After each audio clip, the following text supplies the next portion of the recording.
Hello and welcome to New York City Atheists Live on Tape, brought to you by New York City Atheists Incorporated. I'm your host, Dennis Horvitz, the David Letterman of the Hopelessly Damned. We're at one of our Sunday brunches, which are very popular. We always have great speakers and presentations, and that's one of the reasons why we have been on for 5 years, and we'll be going on more. So we want to ask the question, amongst others, have you ever wondered why Catholic priests are called father, nuns are called sister or mother, and the Pope is allegedly called the Holy Father of us all? It's called kin psychology, and according to our guest today, psychiatrist J. Anderson Thomson, Jr. of the University of Virginia, it's one way that the Church implicitly or explicitly generates the emotional attachment of his flock. Now, I had the pleasure of interviewing Dr. Thomson for kind of a sit-down session of this show last spring at the American Atheist Convention in Atlanta. And I'll just give you a little background. Dr. Thomson has a private practice of general psychiatry and forensic psychiatry. He's going to have to explain forensic psychiatry to me because it sounds very interesting. He does this in Charlottesville, Virginia. And he serves as a staff psychiatrist at the University of Virginia Institute of Law, Psychiatry and Public Policy, and the Counseling and Psychological Services of the University of Virginia Student Health Services. He gave a talk also a couple of years ago at the Atheist Alliance International convention just outside of Washington, which I guess because it had the Four Horsemen, which included Dawkins, Hitchens, Sam Harris, and Daniel Dennett. He was kind of considered the Woodstock of atheism. In any case, he's going to be talking to us about the psychology of religion. So let me introduce Andy Thomson. One of the other things that goes on is what is called the problem of dead bodies. And in a sense, I've already alluded to this, but when we're confronted with a dead body, we have a conflict. We have a conflict between our natural kind modules, the areas of our brain that know that an animal is dead or alive, animate or inanimate, versus theory of mind, which never shuts off, which is that in that body is a mind which is still active, which is still going on, which has, wishes, beliefs, desires. And one of the solutions to that problem is, of course, an afterlife and a soul. But we are, as I hope I've shown you by now, we are very predisposed towards, it doesn't take much to think, that life continues. I don't know about you, but I'm getting to the age where a lot of the people near and dear to me have died. I catch myself talking to them. And I suspect all of you here have done that at some point. And that's the reason. Our theory of mind modules just simply don't ever shut off. Now, if I raise my hand, my right hand, the left motor strip of my brain is activated. All of you who are watching me raise my right hand, the same area of your brain is lighting up right now. The same area of your brain that would light up if you raised your right hand. But part of your frontal lobe is inhibiting that, and so you don't raise your right hand. Some of you may have heard of this. This is mirror neurons. And this is a Filipino devotee who had himself crucified a couple of years ago. And the mirror neurons are important. If I take this knife and I start to put it into my left hand, I'm starting to feel pain right now. And I'm starting to feel pain in my right thalamus, the right sensory strip of my lateral cortex right here. Remember the area that has to do with physical representation, that lateral cortex. And I'm starting to feel pain. And if you all are watching me stick this knife into my hand, that same area of your brain is lighting up too. You are at some level feeling my pain.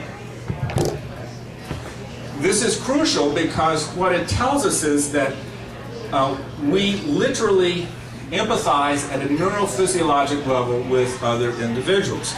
And the idea that we need religion for empathy And ethics is simply wrong. We literally feel other people's pain. It's crucial to our social interaction. And one of the things that interests me about this is that, of course, I grew up inculcated in the Christian faith, and I remember always being upset when I saw this kind of stuff. And now I know why. Because at some level, no matter how inured you get to this, at some level you see this kind of stuff and it generates pain. You feel it at some level. And this is then utilized, I think, quite effectively by religions to help engender obligation, empathy, the things that come from it. Guilt. If somebody's suffering, I can really easily feel guilt.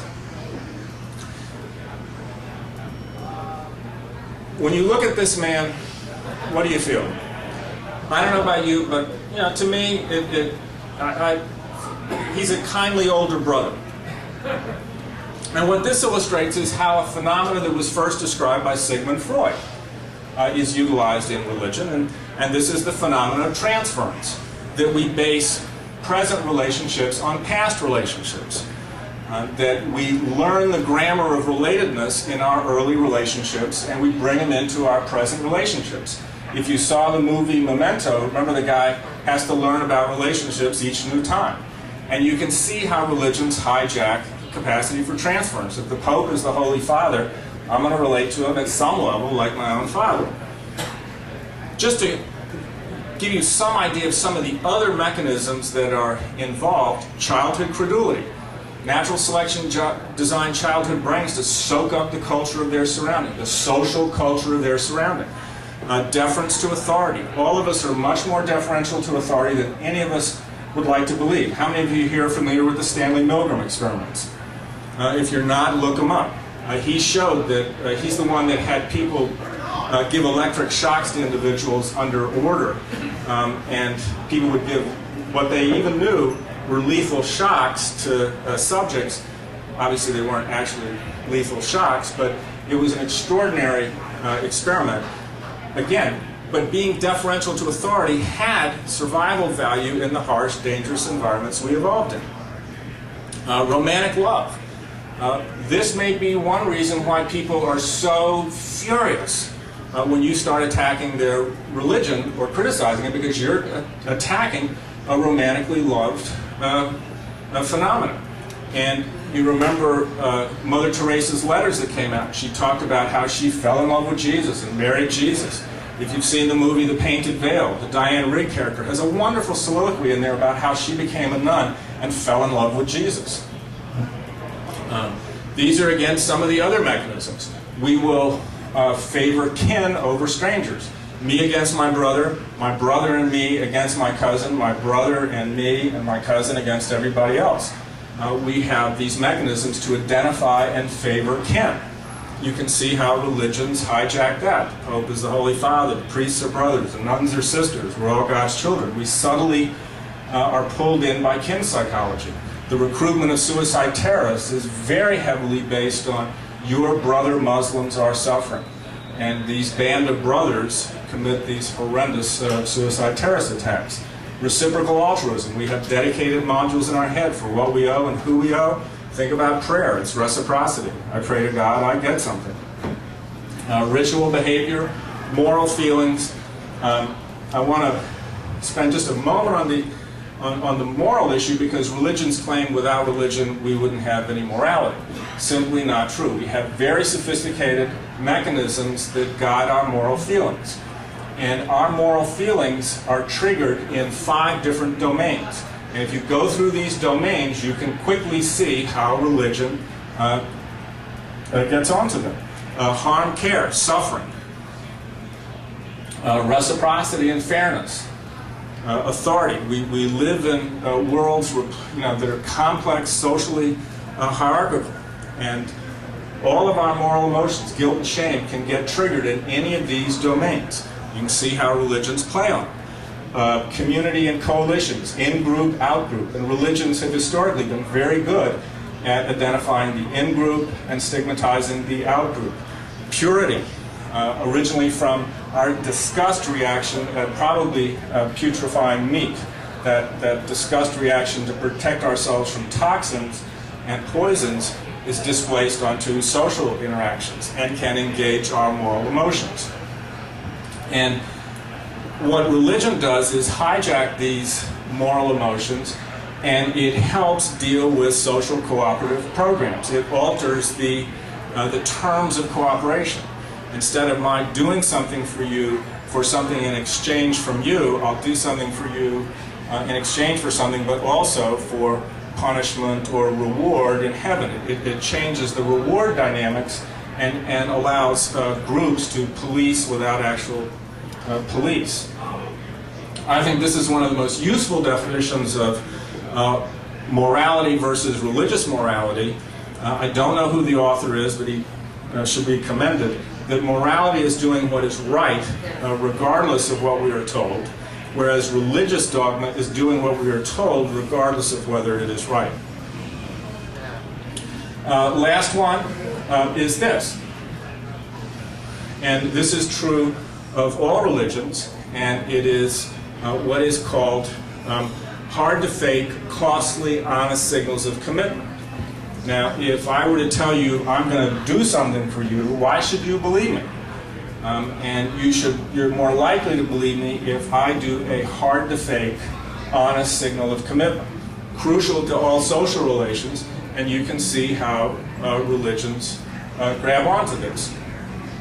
So, these are just some, but not all, of the cognitive adaptations that are utilized, that are crucial to our survival and why we are such an extraordinary species.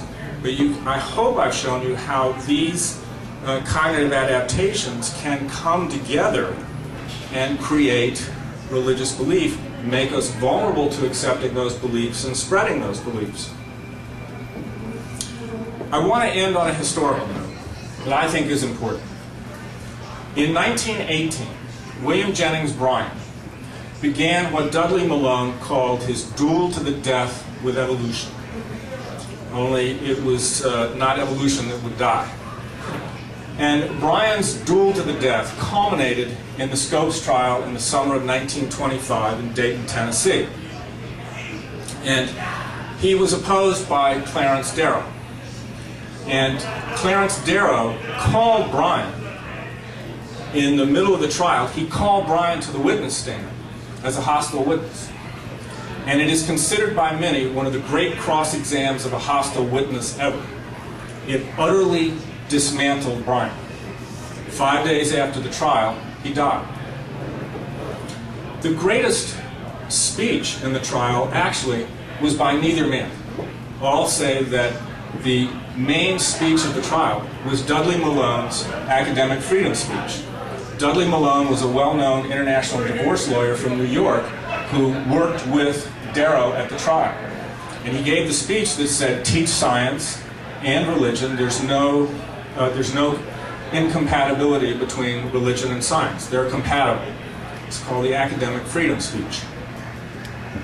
Things were quiet after 1925 until the 1960s. And then you begin a series of cases. The ones that are in yellow and marked a little differently are the ones that went before the Supreme Court. And there are 17 cases now where the teaching of evolution has been challenged either directly or through creation science or intelligent design. And the last one, of course, is the Kitzmiller case, the Dover case. And if you remember, one of the chief plaintiffs' witnesses was Ken Miller, the evolutionary biologist who's a Catholic. And he said that there's no conflict between religion and science. And his opinion made it into Judge Jones' otherwise exemplary decision. And if you remember, Jones said intelligent design is just religion, it's politics, but he said there's no conflict between religion and science.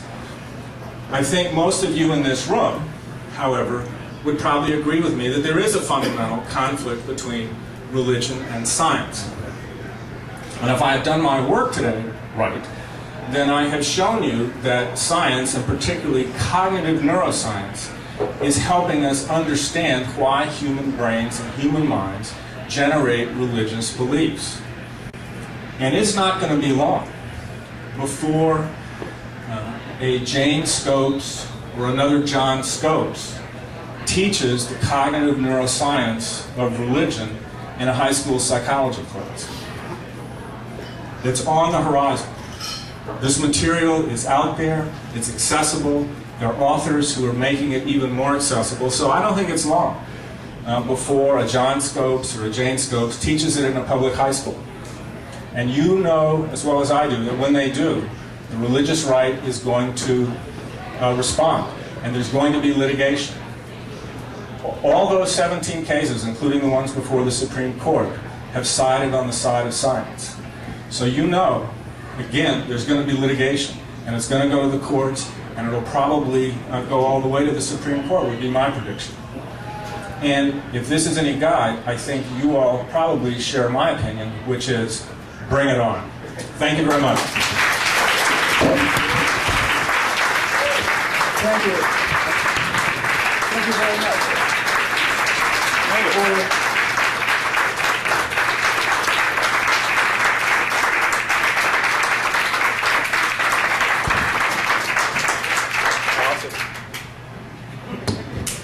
I want to thank Ken for the opportunity of being here. I got a chance to meet Ken at the Heads meeting a couple years ago, and I'd just like to say thank you for the invitation, and thanks to the New York Atheists for what you're doing. I get the emails, I love the bus campaign. Being in the Bible Belt, watching what you all are doing is just really nice.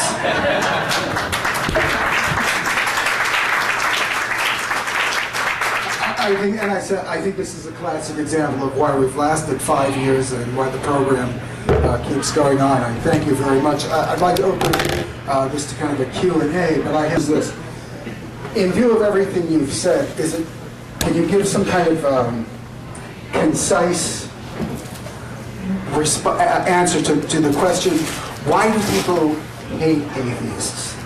The reason is, in other words, that atheists have been shown as the least likely to be elected in a situation in a country like this where the majority is Christian. They, even amongst very religious and sometimes fundamentalist Christians, they will tend to tolerate a believer of another faith over that of an atheist.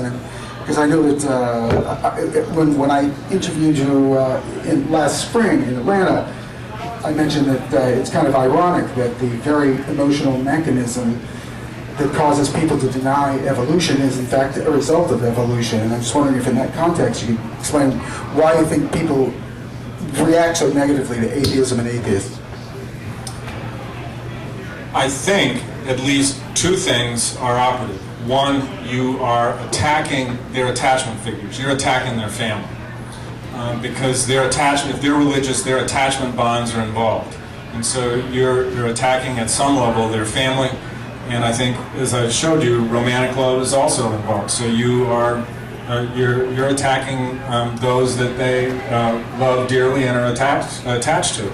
And so that's why people react, I think, the way they do. And it's one thing that makes it, I think, it's hard for us to do. How do you get across these ideas? And I've come to the conclusion that the way to do it is to try to help people just see why their minds do this, instead of trying to come on head on. But that would be my view.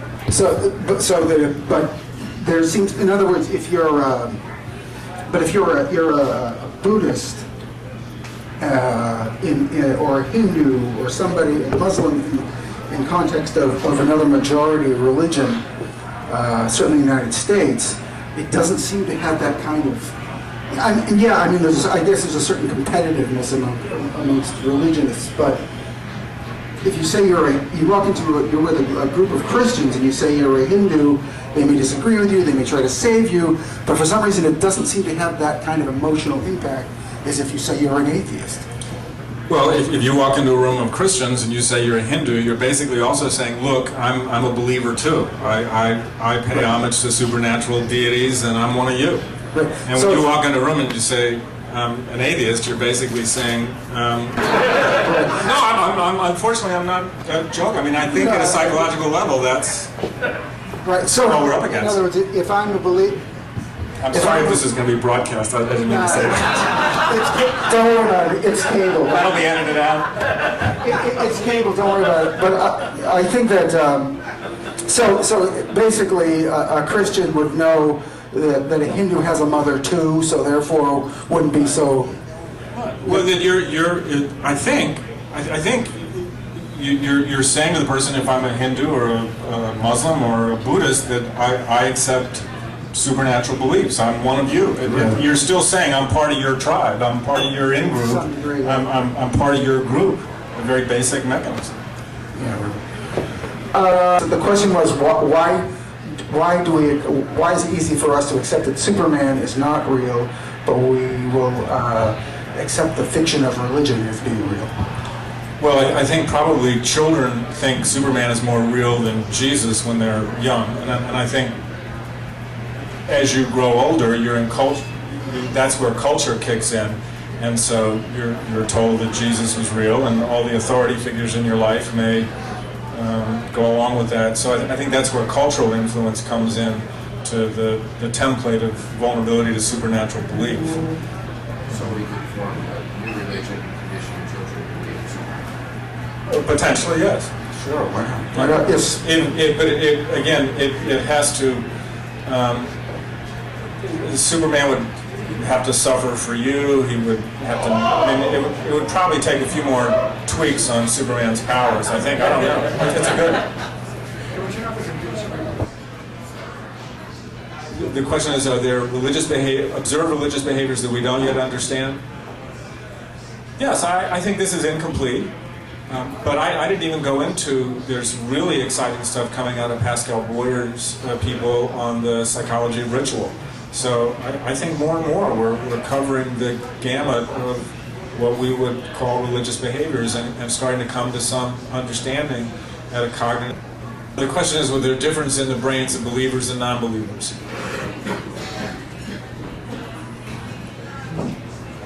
The answer is yes. Both in the Capagiana study from the NIH, they did see differences, and that's also the point of Sam Harris's recent work. But the areas of the brain that lit up were all, again, well-known circuits and in the brain. And so when a believer said yes to is the story of Jesus true? Yes. Okay, medial part of frontal lobe lit up, and then the non-believer who said no to that, it took longer to push the button for no. And the area in the brain that lit up is an area of the brain called the anterior cingulate cortex, and that's a part of our brain that deals with conflict and negative valuations. So we will agree to true much quicker. But when we have to say, no, that's another part of our brain. But the same part of our brain that's saying no to Jesus is the Savior, the same part of our brain that's saying no to that is the same part of our brain that's saying no to the Yankees are the greatest baseball team ever. And there are no parts of our brain that are specifically dedicated to anything that any of us would call religious. And the parts of the brain that are engaged are all well-known parts of the brain that have to do with largely social cognitions. The question is about free will, and as the science of free will gets elucidated, will that impact? I don't know. I like Christopher Hitchens' response to the question of do we have free will? And he says, what choice do we have? Like there's a choice. It's complicated. My understanding is what the neuroscience shows us is that we make decisions long before we're conscious of it. Now, how free will of choice comes in, I'm just not an expert on that. But there is a lot of very interesting stuff out there. I'd suggest Dan Dennett has a book on it, and there's a lot now in the neuroscience literature about choice, and particularly a man who's now at Santa Barbara, I'm blocking on his name right now, but who's shown through these split brain studies that we make decisions unconsciously, and long before we're conscious of them, and we may not be aware of the reasons for our decisions. We have a secondary thing called an interpreter, which then rationalizes a lot of our choices. We may make a lot of choices and not be conscious of the actual reason, and then we create a rationalization. Did everybody hear the question? No. Okay. Wondering if and correct me if I have it wrong, if I'm optimistic, pessimistic, if we're so vulnerable to religious beliefs, how are things going to change, and the number of people who are agnostic or atheist is going to remain small? Distribute a vaccine. Yeah. No, actually, I'm optimistic for a couple of reasons. I think when you see what's happened in Europe with educated secular societies and the fall off of religious belief, and you already have that occurring in Europe before any of this stuff has come along. And so whatever the forces are that in Europe, in educated people where it fell off, if you understand that, and then just education. I mean, I really don't think it's going to be long before we're going to have our Matt Ridleys and our Carl Zimmers, our really good science writers, laying all this stuff out in very accessible forms. I think it will also start being taught. It's going to be taught in your basic psychology classes in college. And so I am kind of optimistic, because I think once people see this and understand their vulnerabilities to supernatural beliefs, I remain very optimistic. And this kind of stuff is just less than 10 years old. And so I think once you take a kid, an 18-year-old in a high school psychology class or a freshman in college psychology class, and give them this stuff, I think it's going to be hard for them to maintain belief. They run up against the problems with their families, but I don't know. But does that answer your question?